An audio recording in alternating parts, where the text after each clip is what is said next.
السلام علیکم dear listeners, excited of novel world میں خوش آمدید۔ کیسے ہیں آپ سب لوگ؟ امید کرتی ہوں کہ سب ٹھیک ہوں گے۔ مغرور محبت بائی عنایہ شاہ، ایپیسوڈ 6۔ تو ناول کو سٹارٹ کرنے سے پہلے میرے چینل کو لائک، شیئر اور سبسکرائب کرنا مت بھولیے گا۔ تو سٹارٹ کرتے ہیں ناول۔ وہ کالج میں داخل ہوئی تو سامنے ہی اس کو فائزہ دکھ گئی تھی۔ وہ شکر کا سانس بھرتے ہوئے اس کی طرف قدم بڑھائے۔ فائزہ جو 2 اور لڑکیوں کے ساتھ کھڑی ہوئی تھی، حانم کو اپنی جانب آتے دیکھا تو اس کو اندیکھا کر کے اندر کلاس روم میں چلی گئی۔ حانم نے حیرت سے دیکھا کیونکہ اس نے دیکھ لیا تھا کہ فائزہ نے اس کو دیکھ لیا ہے۔ ادھر ادھر دیکھا تو ایسا محسوس ہوا کہ سب اس کو ہی دیکھ رہے ہوں، تو گھبرا کر کلاس روم میں آئی۔ جو اس کی جگہ تھی وہاں آلریڈی ایک اور لڑکی بیٹھی ہوئی تھی۔ وہ قریب گئی اور گھبراتے ہوئے فائزہ کی طرف دیکھا، لیکن اس کی نظریں نیچے کتاب پر تھی۔ پھر بھی ہمت کر کے اس لڑکی سے مخاطب ہوئی۔ یہ میری سیٹ ہے، آپ پلیز ہٹ جائیں، اس نے پیار سے کہا تو اس لڑکی نے اس کی طرف ناگواریت سے دیکھا۔ اتنی ساری بینچ ہیں، کہیں بھی بیٹھ جاؤ، اس نے تڑق کر جواب دیا۔ لیکن یہ میری سیٹ ہے، میں یہاں روز بیٹھتی ہوں، حانم نے بھی ہمت کر کے بولا۔ فائزہ بولو نا اس کو۔ فائزہ نے اس کی جانب دیکھا اور پھر رخ پھیر گئی۔ حانم کو حیرت کا شدید جھٹکا لگا۔ وہ اس کو بت بن کر دیکھ رہی تھی کہ یہ ہوا کیا ہے۔ کلاس میں ٹیچر انٹر ہوئی، سب سیدھے ہو کر بیٹھ گئے۔ حانم ابھی بھی حیرت سے فائزہ کو ہی دیکھ رہی تھی۔ ہانیہ درانی اپنی سیٹ پر بیٹھیں، مس فرزانہ نے غصے سے کہا۔ لیکن حانم اگر ہوش میں ہوتی تو سنتی نا کہ انہوں نے مالک نہیں درانی کہا ہے۔ اس کو تو یہ بھی نہیں پتا تھا کہ کلاس میں ٹیچر آ گئی ہیں۔ وہ تو بس فائزہ کو دیکھ رہی تھی کہ اس نے دیکھ کر اس کو رخ پھیر لیا۔ ہانیہ اپنی سیٹ پر بیٹھیں، وہ چیخی۔ حانم ہوش کی دنیا میں واپس لوٹی اور مس کی جانب مڑی۔ اپنی جگہ پر بیٹھیں، آواز نہیں آ رہی آپ کو؟ مس یہ ہماری جگہ ہے، ان سے بولیں یہاں سے اٹھے۔ کیوں آپ اپنے گھر سے لے کر آئی ہیں؟ اس نے چنبے سے ان کو دیکھا۔ وہ کیسے پہلے پیار سے بات کرتی تھی، لیکن آج وہ بہت روڈ طریقے سے کہا کہ اس کی آنکھیں پانی سے بھرنے لگی، جس کو اس نے جھپک کر روکا اور پیچھے والی بینچ پر جا کر بیٹھ گئی اور سر نیچے کر لیا۔ وہ کس اسٹوپڈ کو تم نے کام پر رکھ لیا ہے؟ بالکل تمیز نہیں ہے اسے۔ ابھی اسی وقت اس کو یہاں سے چلتا کرو، ورنہ مجھ سے برا کوئی نہیں ہوگا۔ وہ دندناتی ہوئی غازیان کے آفس میں داخل ہوئی اور بدذیانتی کیفیت سے چیخی۔ وہ جو ابھی ریلیکس انداز میں بیٹھا تھا، اس کی اتنی بدتمیزی سے اندر آنے اور چیخنے پر بدمزہ ہوا۔ کس کی اجازت سے میرے روم میں انٹر ہوئی ہو؟ وہ اس کی بات کو سرے سے نظر انداز کر کے بولا۔ تم کس کی اجازت دی تمہیں زرنش عالم؟ وہ تیش سے بولا تو زرنش جو ذہن کا غصہ اس پر نکالنے کا ارادہ رکھتی تھی، سارا غصہ اس کو غصے میں دیکھ کر جھاگ کی طرح بیٹھا۔ وہ یہ بھول گئی تھی کہ سامنے کون ہے۔ میں نے تمہارے باپ کو اچھے سے سمجھا دیا تھا کہ اگر میرے ساتھ تم کام کرو گی تو اپنی حد میں رہ کر کام کرو گی۔ اس نے انگلی اٹھا کر کہا۔ سمجھایا نہیں تم کو؟ انہوں نے بزنس پارٹنر ہو، اسی حد میں رہو۔ میرے سر پر چڑھ کر ناچنے کی ضرورت نہیں ہے۔ اور کس کی اجازت سے تم روم میں آ کر چلائی ہو؟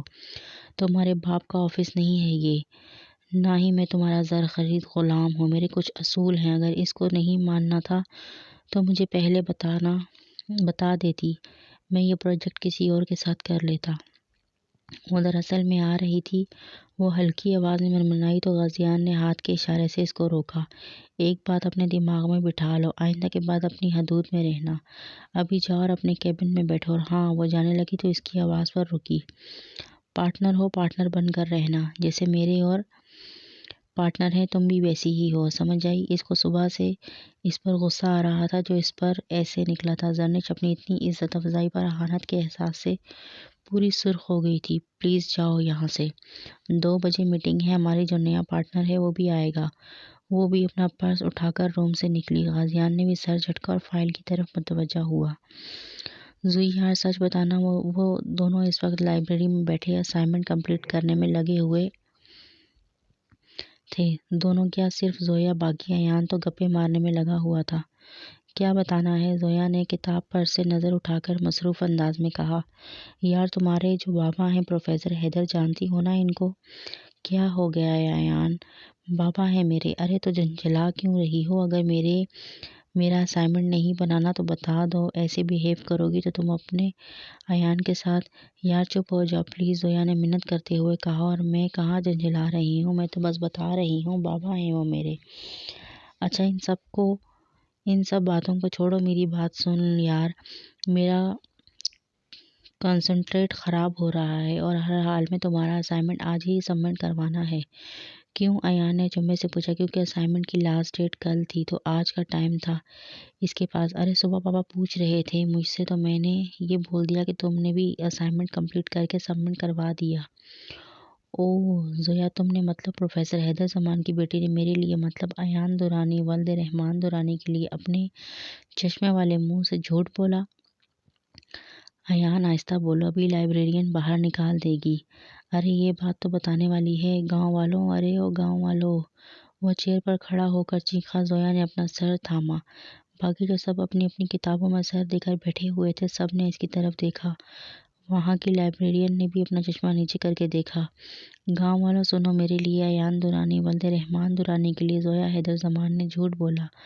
اللہ کہیں میں بے ہوش ہی نہ ہو جاؤں۔ سب نے اس ڈرامے کو گورا اور سب واپس اپنی اپنی کتاب پر جھک گئے، کیونکہ سب جانتے تھے اس سے بڑا نمونہ کوئی نہیں ہے۔ لائبریرین نے بھی سر جھٹک کر واپس وہ بھی کسی کتاب پر جھک گئی، کیونکہ وہ جانتی تھی اس کا کوئی حل نہیں ہے۔ ایان نیچے آؤ، زویا دبا دبا سے چلائی۔ ارے آ رہا ہوں۔ ویسے زویا مجھے ابھی بھی یقین نہیں آ رہا یار، تم نے میرے لیے جھوٹ بولا۔ وہ کرسی پر بیٹھتے ہوئے حیرانگی سے بولا۔ ایان میں نے اس لیے جھوٹ بولا کیونکہ تم میرے دوست ہو اور میں نہیں چاہتی کہ تمہاری ریپوٹیشن بابا کے سامنے خراب ہو۔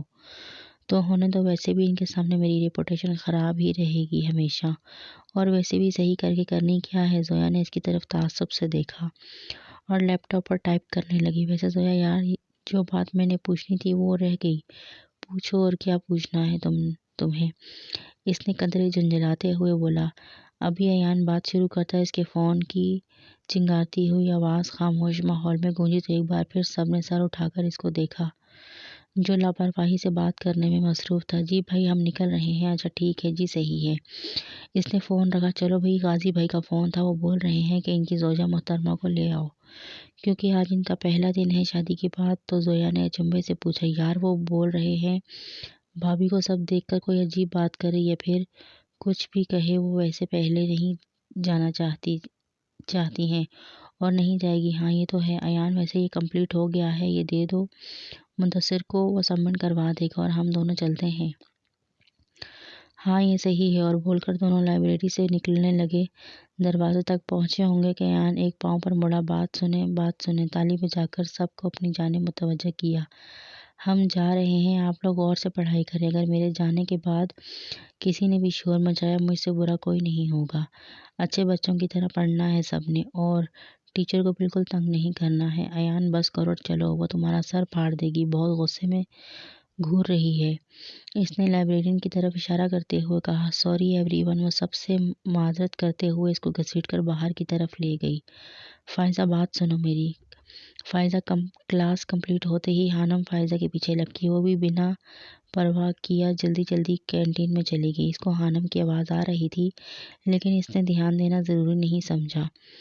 ہانم بھی کینٹین میں آئی اور ادھر ادھر دیکھا تو اس کو سامنے 4 لڑکیوں کے گروپ کے ساتھ نظر آئی، تو وہ تیز تیز قدموں سے اس کے قریب پہنچی۔ مجھے بات کرنی ہے تم سے۔ اس نے سب کو اگنور کر کے ڈائریکٹ فائزہ سے کہا، زینب یار انکل سے سموسے لے آؤ۔ فائزہ نے اس کی بات کو ایسا کر دیا جیسے وہ یہاں موجود ہی نہ ہو۔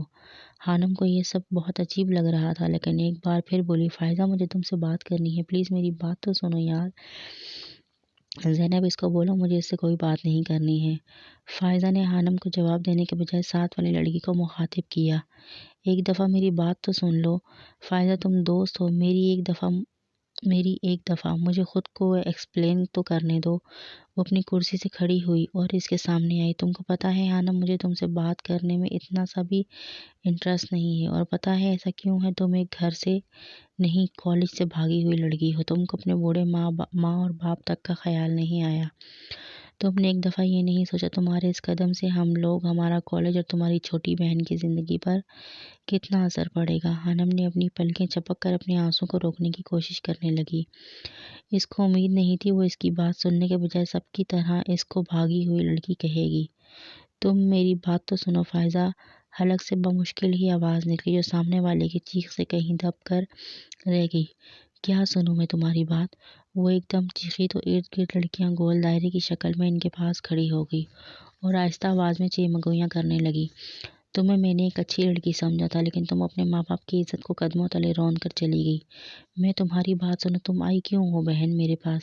تمہیں اتنی شرم نہیں آئی کہ تمہاری ماں پر کیا گزرے گی، تمہارا باپ کیا محسوس کرے گا؟ فائزہ سب دیکھ رہے ہیں۔ اس نے نگاہ نیچے کر کے بولی تو اس نے ہاتھ اٹھا کر تمسخرانہ انداز میں تالی بجائی۔ واہ واہ، جب تم کو پوری دنیا کو تمہارے اس کارنامے کا پتہ ہے تو تم اس کے ساتھ بھاگی ہو۔ تمہیں سب نے اس شخص کے ساتھ نکاح کی تصویر دیکھ لی تو یار اب کیا شرمانا؟ اور رہی بات تم سے بات کرنے کی، یار اب مجھ سے کیا بات کرو گی؟ تو اب تم معمولی ہانیہ ملک نہیں، ہم ہانیہ غازیان درانی ہو، درانی امپائرز کے مالک کی بیوی۔ اب تم ہم معمولی لوگوں سے بات کر کے کیا کرو گی؟ وہ ساخت نگاہوں سے اس کو سن رہی تھی۔ اس کو لگا تھا وہ بولے گی، لیکن وہ سب کے سامنے اور ایسی باتیں اس کے ذہن و گمان میں بھی نہیں تھا۔ اور ایک بات اور، میری زندگی سے دور چلی جاؤ، میرے قریب آنے کی بھی کوئی ضرورت نہیں ہے بہن۔ ہم بہت شریف لوگ ہیں، میری امی نے سختی سے منع کیا ہے تم سے رابطہ کرنے سے۔ خدا کے لیے مجھ سے دور رہنا، اس نے ہاتھ جوڑتے ہوئے کہا اور بیگ اٹھا کر کینٹین سے جانے لگی۔ میری بات تو سنتی جاؤ، خانم نے روندی ہوئی آواز میں کہا تو فائزہ رکی ضرور لیکن پلٹی نہیں۔ ایک بار تم نے مجھ سے یہ نہیں پوچھا کہ دراصل بات تھی کیا؟ خانم تم ٹھیک ہو؟ تمہارے ساتھ ہوا کیا ہے؟ اس نے بھی ارد گرد کی پرواہ کیے بغیر تیز آواز میں بولی۔ تم میرے قریب تک نہیں آئی، اور میں اگر آئی تو مجھے یہ سب بول رہی ہو۔ تم تو میری دوست ہو نا، تم ہی بولتی تھی نا خانم، جب پوری دنیا بھی تمہارے خلاف ہو گئی تو فائزہ تمہارے ساتھ ہوگی۔ لیکن آج کہاں گئی وہ فائزہ؟ کہاں گئی وہ فائزہ جس نے کہا تھا خانم ڈرو مت، میں ہوں نا ہمیشہ؟ تو اب کہاں گئی وہ فائزہ جو ہمیشہ خانم کے ساتھ ہر موقع پر کھڑی رہتی تھی؟ کوئی کچھ کہتا تھا تو لڑنے مرنے کے لیے ریڈی رہتی تھی۔ تو آج کہاں گئی وہ فائزہ؟ آنکھوں سے آنسوؤں کا سیلاب کی مانند جاری تھے۔ رونے کی وجہ سے آواز بھی کافی بھاری ہو گئی تھی۔ تم نے کہا تھا اگر پوری دنیا بھی مجھے تم سے ملنے نہیں دے گی تب بھی تم مجھ سے ملو گی، چاہے کچھ بھی ہو جائے۔ اب کہاں گئی وہ فائزہ؟ میں تم سے اتنا ضرور کہوں گی، اگر اپنے وعدے پورے کرنے کی ہمت نہ ہو تو کبھی وعدہ کرنا نہیں چاہیے۔ تم کو پتہ ہے فائزہ، دوستی کتنا انمول رشتہ ہوتا ہے۔ حضرت علی فرماتے ہیں سب سے غریب وہ ہے جس کا کوئی دوست نہیں۔ اور تم مجھے بول رہی ہو نا تم ہانیہ ملک نہیں ہانیہ درانی ہو، میں معمولی سے بہت خاص ہو گئی ہوں، لیکن میں تو غریب ہوں، میرے پاس تو دوست ہی نہیں ہے۔ دوست بناتا ہر کوئی ہے پر نبھاتا کوئی ہے۔ میں یہ بولتی تھی نا، لیکن تم ہمیشہ اس بات کو جھٹلا دیتی تھی اگر ایسا کچھ نہیں ہے۔ لیکن میں ہمیشہ بولتی تھی کہ ایک سفر آتا ہے جب آپ اکیلے رہ جاتے ہیں۔ میں بولتی تھی کہ میں کیا پتہ دوستی نبھا نہ پاؤں، تو یاد ہے تو کیا بولتی تھی؟ اس بار بولتے ہوئے لہجے میں تمسخرانہ پن تھا۔ دوست سے دوستی ایسے نبھاؤ جیسے تم اس کے غلام ہو، مگر صرف اس کے ساتھ جو اس قابل ہو۔ پھر یاد ہے میں نے کیا بولا تھا؟ بہترین دوستی کے لیے انسان کو 2 باتوں پر دل سے عمل کرنا چاہیے۔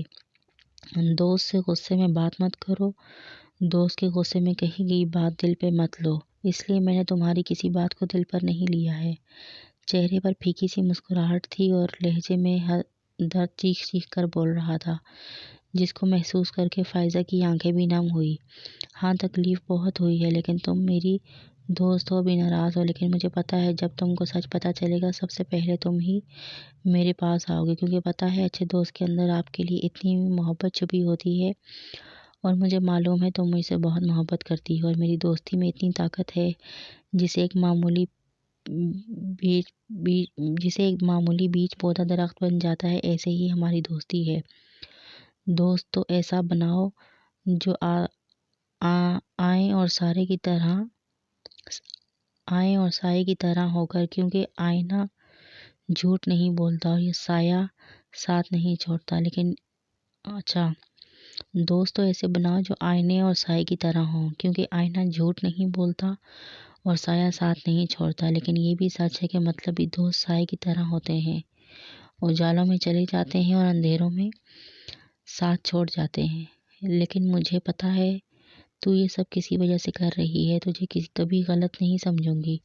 ہم دونوں کیا بولتے تھے، کبھی بھی دوست کو آزمانا مت، کیا پتہ اس وقت وہ مجبور ہو اور تم ایک اچھے دوست کو کھو بیٹھو۔ اس لیے میں چاہتی ہوں، میری فائزہ ایسی نہیں ہے، اس کے پیچھے کوئی ریزن ہے، کیونکہ میری فائزہ کبھی مطلبی نہیں ہو سکتی۔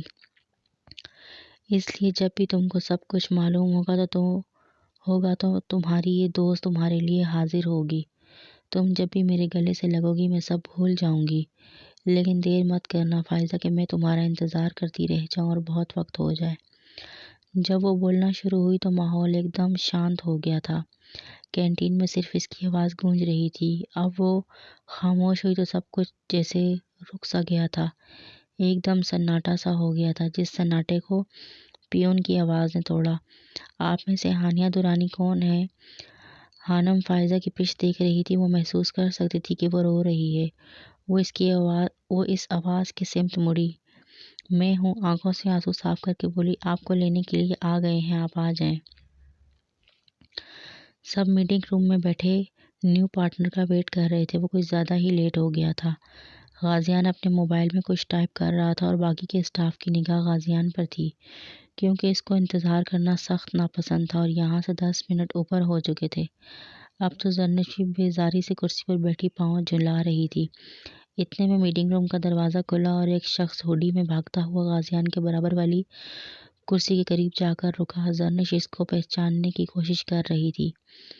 سب کی نگاہ اس پر تھی۔ غازیان نے خوف سے اس کی طرف دیکھا۔ انسان کی طرح اپنا انٹرویو دو اندر۔ اس ہوڈی والے نے اپنے ٹیڑھے منہ بنائے اور ہوڈی اتاری۔ زرنش اور باقی کے اسٹاف کا ایک ساتھ منہ کھولا۔ خانم کالج سے باہر نکلی تو سورج کی روشنی اس کے گلابی چہرے پر پڑی تو اس نے ہاتھ اپنے چہرے پر رکھا اور ادھر ادھر نگاہ گھمائی تو ایان ناک کی چونچ پر چشمہ ٹکائے اسی کے انتظار میں گاڑی کے ساتھ ٹیک لگائے کھڑا ہوا تھا۔ خانم نے ایان کی گاڑی سے باہر ہی کھڑا دیکھا تو اپنا دوپٹہ سر پر اچھے سے کی کر کے اچھی طرح سے آنکھیں صاف کی۔ وہ کسی کو نہیں دکھانا چاہتی تھی کہ وہ روئی ہے اور کس کی وجہ سے، اور چھوٹے چھوٹے قدم اٹھاتے ہوئے اس کے قریب آئی۔ بنا ایان کی جانب دیکھے فرنٹ سیٹ کا ڈور کھول کر بیٹھ گئی اور خاموشی سے سر پیچھے سیٹ سے لگا کر آنکھیں موند لی۔ ایان جو سلام کرنے لگا تھا وہ بھی حیرانگی سے اس کو بیٹھتے دیکھ گاڑی میں بیٹھا۔ زویا بھی بات کرنے لگی لیکن اس کو خاموش اور آنکھیں موندے دیکھ خاموش ہو گئی۔ ایان گاڑی میں بیٹھا تو خانم کو بالکل خاموش اور آنکھیں بند کرے دیکھا تو اس کو تھوڑی پریشانی ہوئی، کیونکہ وہ کالج ہنستے مسکراتے گئی تھی اور اس کو اچنبھا تو جب ہوا جب بند آنکھوں سے ایک آنسو خانم کی ہتھیلی پر گرا۔ بھابھی آپ ٹھیک ہیں؟ ایان نے نرمی سے بولا تو خانم نے آنکھیں کھولی اور ایان کی طرف دیکھا۔ جبراً مسکرا کر بولی، میں ٹھیک ہوں بھائی، بہت تھک گئی ہوں اس لیے بس۔ ہونٹ تو مسکراہٹ میں ڈھلے ہوئے تھے لیکن آنکھیں چیخ چیخ کر بتا رہی تھی کہ اس کو بہت رلایا گیا ہے۔ اچھا آپ ٹھیک ہیں، وہ تو دکھ رہا ہے، بتائیں کیا ہوا ہے، یا پھر میں اندر جا کر پوچھوں کہ میری بہن کو کس نے رلایا ہے؟ بھابھی آپ کو بہن بولا نہیں مانا ہے، میں پورے کالج کی اینٹ سے اینٹ بجا دوں گا۔ نہیں بھائی، کسی نے کچھ نہیں بولا ہے، تو آپ روئی کیوں ہیں؟ بھائی میں روئی نہیں ہوں ایان بھائی، آنکھوں میں کچھ چلا گیا ہے، آپ جھوٹ کیوں بول رہی ہیں؟ میں ابھی کالج میں پوچھتا ہوں۔ ایان گاڑی سے اترنے لگا تو خانم نے گھبرا کر زویا کی طرف دیکھا تو زویا نے کندھے پر ہاتھ رکھ کر سر نفی میں ہلایا اور آنکھوں کے اشارے سے خاموش رہنے کا اشارہ کیا اور گاڑی چلانے کا کہا تو اس نے آنکھوں سے نفی کی، لیکن اس نے اپنا چشمے کے اندر سے گھورا تو اس نے اسباب میں سر ہلا کر خاموشی سے گاڑی روڈ پر ڈال کر مینشن کی جانب گامزن ہو گیا۔ روحا دیکھیں یہ کافی میکر ہے، اس سے آرام سے کافی بن جائے گی۔ آپ کا زیادہ تر کام یہی ہوگا، کافی بنانا یا پھر فائل پہنچانا یا پھر ان کی سیٹنگ کرنا۔ وہ کافی بنا رہا تھا اور اس کو سمجھا بھی رہا تھا۔ روحا اس کے چہرے کو بہت غور سے دیکھ رہی تھی اور اس کے بولتے ہوئے بہت غور سے سن رہی تھی۔ داؤد نے جب اس کو اپنی جانب اتنا محو ہو کر دیکھتے پایا تو آنکھوں کے سامنے چٹکی بجائی، کہاں گم ہے روحا آپ؟ میں آپ کو کچھ بتا رہا ہوں۔ نہیں اپن کہیں گم نہیں ہے، اپن تیری ہی بات سن رہی تھی۔ تو بہت ایکسپرٹ لگتا ہے کافی وغیرہ بنانے میں، تو کیا پارٹ ٹائم میں کیا کیفے چلاتا ہے؟ ویسے تو اپن کے باپو کا بھی ہوٹل ہے، لیکن اپن کی جو ماتاری ہے اس کا کہنا ہے اپنے دم پر کچھ کرو، اس وجہ سے اپن کو جاب کرنی پڑ رہی ہے۔ اس نے مسکراتے ہوئے اس کو بتایا۔ داؤد اس کی باتیں بڑے مسکرا کر سن رہا تھا۔ ہلکا سا کہکا لگایا، ارے نہیں، میرا کوئی کیفے نہیں ہے، بس مجھے شوق ہے کھانا پکانے کا۔ میں سب سے اچھی کوکنگ کرتا ہوں۔ میرے جو بڑے بھائی ہیں وہ بھی کوکنگ کر لیتے ہیں، لیکن ایان نہیں کرتا، اس کو ذرا پسند نہیں ہے۔ واہ بھئی، تیرے کو معلوم ہے اپن کی جو ماتاری ہے ہر وقت اپن کو بولتی رہتی ہے کام سیکھ، کھانا پکانا سیکھ، اگلے گھر جانے کا ہے، لیکن اپن کو کوئی خاص شوق نہیں ہے، بس کر لیتی ہے تھوڑا بہت۔ روحا نے لاپرواہ انداز میں ہنستے ہوئے بتایا، چلیں کوئی بات نہیں، آپ میرے ہاتھ کی کافی ٹرائی کریں اور بتائیں کہ کیسی بنی ہے۔ وہ اس کو اتنے آرام سے ہر بات بتا رہا تھا، اپنی ذاتی زندگی کی بھی بتا رہا تھا۔ یہ لڑکی اس کو اپنے دل کے بہت قریب محسوس ہوئی اور مسکراتے ہوئے کافی کا کپ روحا کے ہاتھ میں تھمایا۔ وہ بھی منہ کے قریب لے کر جاتی اس سے پہلے ایک وارڈ بوائے بھاگتا ہوا آیا۔ سر ایمرجنسی ہے، فوراً آئیں۔ اس نے اپنا کپ شیلف پر رکھا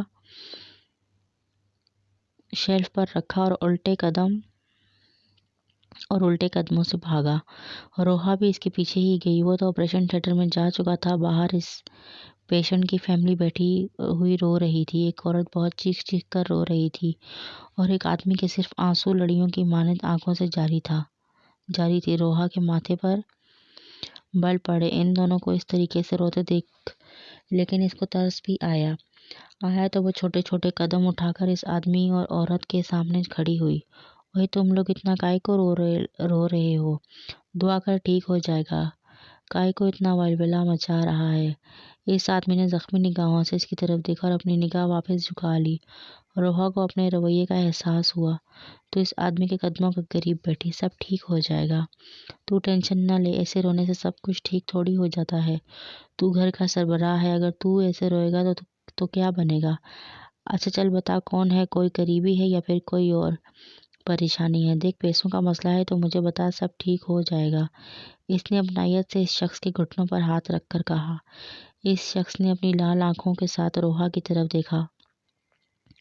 پیسے کا مسئلہ نہیں ہے بیٹا، اس نے ضبط کی گہرائی سے کہا۔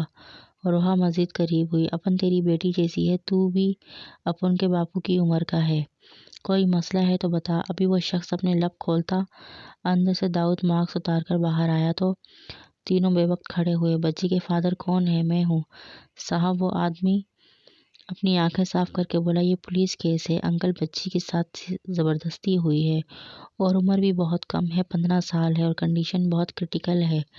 آپ لوگ فوراً پولیس کو انفارم کریں، ہم ایسے کیس نہیں لے سکتے۔ پولیس انوالو ہوگی صاحب؟ نہیں، خدا کے لیے ہماری بچی کچھ عزت کی لاج رکھ لو، یہ بات سب کو پتہ چل جائے گی۔ وہ عورت ہاتھ جوڑ کر بولی۔ روحا نے اس عورت کی طرف دیکھا تو اس کو ایسا محسوس ہوا کہ سامنے اس کی ماں کھڑی ہوئی ہو۔ ایک وقت تو ایسا ہی تھا اس کے ماں باپ کے ساتھ بھی۔ اس نے نگاہ پھیر کر داؤد کی طرف دیکھا جو اس کے باپ کے کندھوں پر ہاتھ رکھ کر کچھ سمجھا رہا تھا۔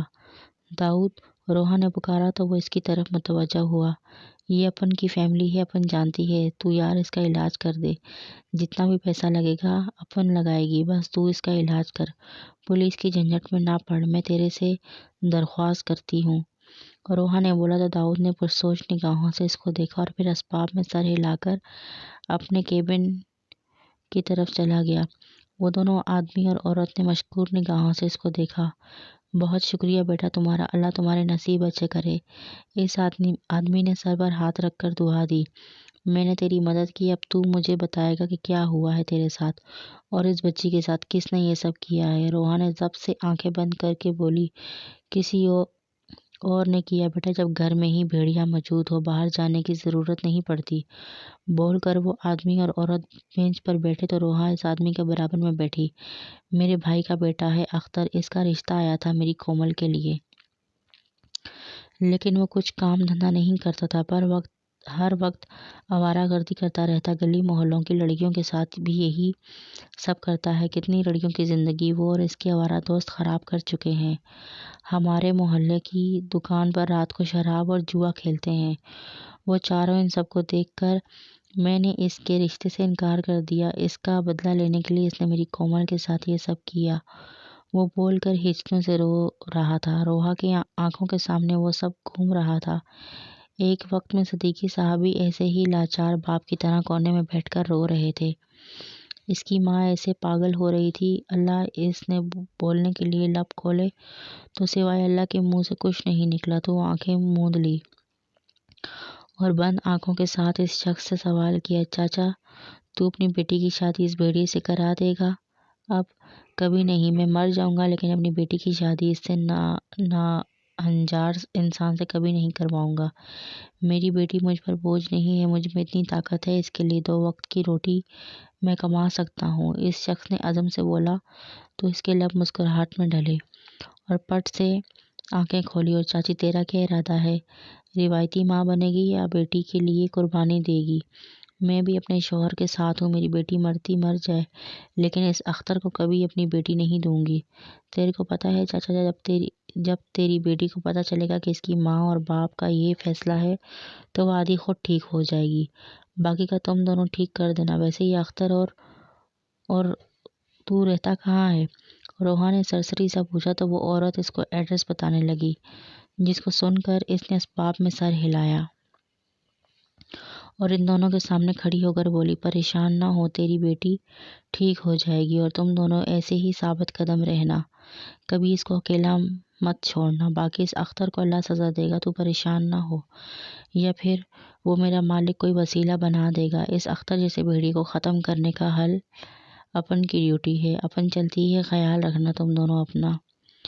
اس نے ہوڈی اتاری تو سارے ورکر سمیت زرنش کا بھی منہ کھلا اور غازیان نے سب کو خوف سے دیکھا اور اس نوٹنکی کو بھی۔ کبھی تو یہ اتنا سیریس ہو جاتا ہے کہ اس سے زیادہ کوئی سیریس نہیں، اور کبھی اتنا مسکرا کہ اس سے زیادہ کوئی نہیں۔ چل بھائی میرا انٹرویو تو کروا دو، بول کر ٹانگ پر ٹانگ رکھ کر بیٹھ گیا۔ آنکھوں کا منظر، سامنے بیٹھی وہ خونخوار بلی تھی جس کے چہرے کے زاویے خطرناک حد تک خراب تھے۔ کیوں تم نے اپنی زبان کرائے پر دے دی ہے؟ خود کرو۔ غازیان نے بری طریقے سے جھڑکنے پر اس نے منہ بسورا اپنا انٹرویو سٹارٹ کیا۔ آپ سب مجھے تو جانتے ہی ہیں، میں 2 سال پہلے آپ سب کی واٹ لگا کر انگلینڈ چلا گیا تھا۔ ذہین انسان بن جاؤ اور بی پروفیشنل۔ غازیان نے اس بار سختی سے کہا تو وہ ایک دم سیدھا ہوا۔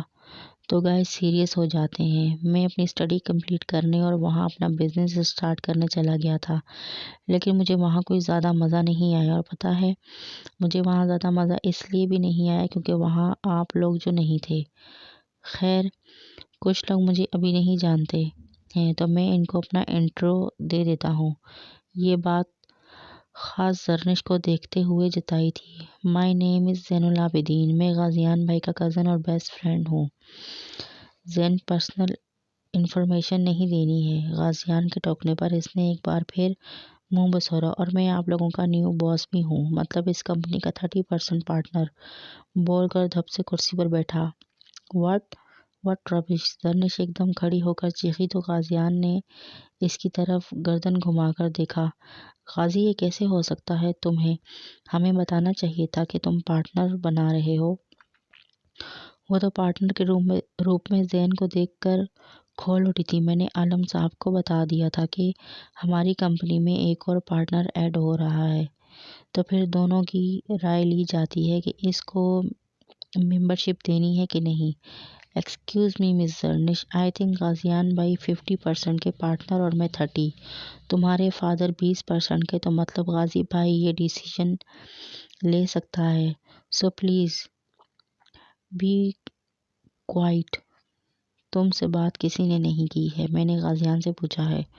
وہ ٹھیک ہی بول رہا ہے، بیٹھ جاؤ، اور کوئی اور بھی پرابلم ہے تو بتاؤ، تو اپنے فادر سے بات کر لینا۔ زرنش نے جل کر زین کی طرف دیکھا اور پیر پٹک کر چیئر پر بیٹھ گئی، اور آنکھیں اپنے بالکل سامنے ہی تھی جہاں وہ کرسی پر ٹیک لگائے دل جلا دینے والی مسکراہٹ سے اسی کی جانب دیکھ رہا تھا۔ عروبہ میٹنگ سٹارٹ کرو۔ کمرے میں غازیان کی سرد آواز گونجی تو دونوں نے ایک دوسرے سے نظریں پھیر کر غازیان کی طرف دیکھا۔ گاڑی دورانی مینشن میں رکی تو خانم نے دونوں کی طرف دیکھا بھی نہیں اور دروازہ کھول کر اپنے روم کی طرف بھاگی۔ اس کو بہت رونا آ رہا تھا لیکن وہ کسی کے سامنے رونا نہیں چاہتی تھی، لیکن کوئی پیچھے سے اندازہ لگا سکتا تھا کہ وہ رو رہی ہے۔ یہی چیز ایان کو بے چین کر رہی تھی تو وہ کچھ بتا نہیں رہی تھی۔ وہ دونوں بھی گاڑی سے باہر نکلے۔ زویا یار تم جاؤ بھابھی کے پیچھے اور پتہ کرو یہ اتنا سیڈ کیوں ہے، اور میں یقین کے ساتھ بول سکتا ہوں بھابھی کو کسی نے کچھ بولا ہے، مجھے بھی ایسا ہی لگ رہا ہے۔ بھابھی کو کسی نے کچھ بولا ہے اور پتہ نہیں کیوں میری چھٹی حس بول رہی ہے ان کی جو دوست ہے اس نے ان کو کچھ بولا ہے۔ زویا نے پرسوچ نگاہوں سے اس راستے کو تکتے ہوئے کہا جہاں سے ابھی خانم بھاگتے ہوئے گئی تھی۔ تم جاؤ اور پتہ کرو نا کیا ہوا ہے تاکہ کم از کم ان کو سمجھا تو سکیں کیا بات ہوئی ہے۔ دراصل اور صبح بھی ہم سب نے بات کھول کر لی ورنہ زرنش بھی کچھ الٹا سیدھا ضرور بولتی۔ ایان میرا تجربہ کہتا ہے بھابھی کو اس ٹائم اکیلے میں کچھ وقت گزارنے دو، ان کو دل ہلکا کرنے دو۔ ایک دفعہ وہ رو لیں گی تو دوبارہ ایسے نہیں روئیں گی، لیکن وہ بہت معصوم ہے اور اگر ان کی طبیعت خراب ہو گئی۔ ایان نے فکر مندی سے کہا میں مانتی ہوں یار، جس نے بھی اگر ان کو کہا ہے ان کے لیے بہت مشکل ہے سب کچھ فیس کرنا، لیکن سب ٹھیک ہو جائے گا، ابھی انہیں اکیلے میں کچھ وقت گزارنے دو۔ سب ٹھیک ہو جائے گا، ان کو کم از کم 2 گھنٹے اکیلے گزارنے دو، اس کے بعد میں دیکھ لوں گی، اور تم بھی جا کر آرام کر لو، پھر میں بھابھی کے پاس آ جاؤں گی۔ تم ٹینشن نہ لو یار، تم نے دیکھا ہے کس طریقے سے ان کی آنکھیں لال ہو رہی تھی، یہ سب میری وجہ سے ہوا ہے یار، نہ میں ان کے بابا کے خلاف ویڈیو بناتا، نہ بھائی ان سے غصے میں شادی کرتے، نہ ان کو کوئی ایسے بولتا۔ اس کے چہرے سے ہی پتہ لگ رہا تھا کہ وہ کتنا شرمندہ ہے۔ زویا نے اس کے کندھوں پر ہاتھ رکھا، وہ بھائی کے نصیب میں تھی۔ ایان تم ایسے پریشان نہ ہو، سب ٹھیک ہو جائے گا، اور دیکھنا یہ جو لوگ ان کو ایسا بول رہے ہیں ایک وقت میں یہ سب لوگ بھول جائیں گے۔ چل میں اب چلتی ہوں اور 2 گھنٹے تک آؤں گی۔ ہاں یار تھوڑا جلدی۔ جی تو فرینڈز آج کے لیے اتنا ہی کافی ہے، پھر ملتے ہیں نیکسٹ ایپیسوڈ میں، تب تک کے لیے اللہ حافظ۔